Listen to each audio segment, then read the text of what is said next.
جی دوستو، ابھی حاجی نعیم قاسمی صاحب نے گندک کے تیل کے حوالے سے بات کیا کہ ایک تیل ہے تو اس کے ساتھ ہیرا کچھ ہو جاتا ہے۔ تو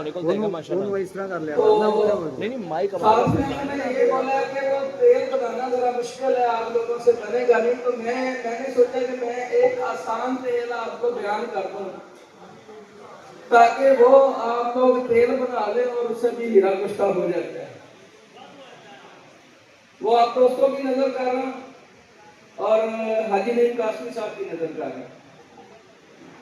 1.5 لیٹر شیر مدار نکالنے ایک بوتل کے اندر، یہ نسخہ ذاتی کردہ مجرد نسخہ ہے، سنا سنایا نہیں ہے، اس کے اوپر ذرا آپ نے غور کرنا ہے۔ 1.5 لیٹر شیر مدار ایک بوتل میں ڈال لیں اور 1 تولہ دار چکنا پیس کے اس کے اندر ڈال دیں۔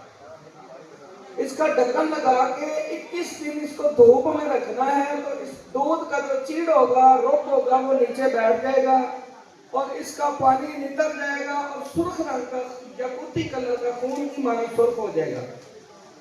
یہ دار چکنا بھی آپ کا اس کے اندر پانی کے اندر حل ہو گیا، یہ آپ کا آگ کا دودھ جاری ہو گیا۔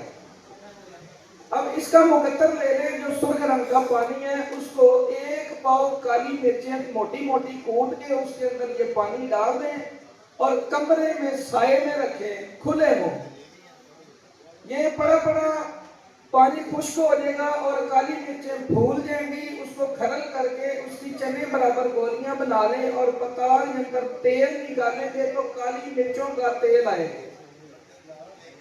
اس کالی مرچوں کے تیل سے آپ نے 5 تولہ کافور کو کھرل تشبیہ کرنا ہے، تو کافور تیل ہو جائے گا جو کہ اکسیری ہوتا ہے اور پارے پہ گرم کر کے ڈالیں تو اس کو میٹل بھی بنا دیتا ہے۔ اس کافور کے تیل کے ساتھ 5 تولے تیل میں سے 1 تولہ کافور کا تیل لیں اور 5 تولہ آملہ سار گندک کو کھرل تشبیہ کریں تو گندک تیل ہو جاتی ہے، جو آگ میں بھی تیل ہوتی ہے اور نیچے بھی تیل ہوتی ہے۔ یہ گندک کا تیل جانی گواسی ہے، اس کے اندر صرف ہیرا ٹپ کر کے ادرک سیاہ کے پتے پہ رکھ کے انگاروں پہ رکھ دیں تو ادرک سیاہ کے اوپر ہی یہ پھول جاتا ہے اور جا کر سماع ہوتا ہے۔ کیا بات ہے! یہ نہیں قاسمی صاحب کی نظر ہے۔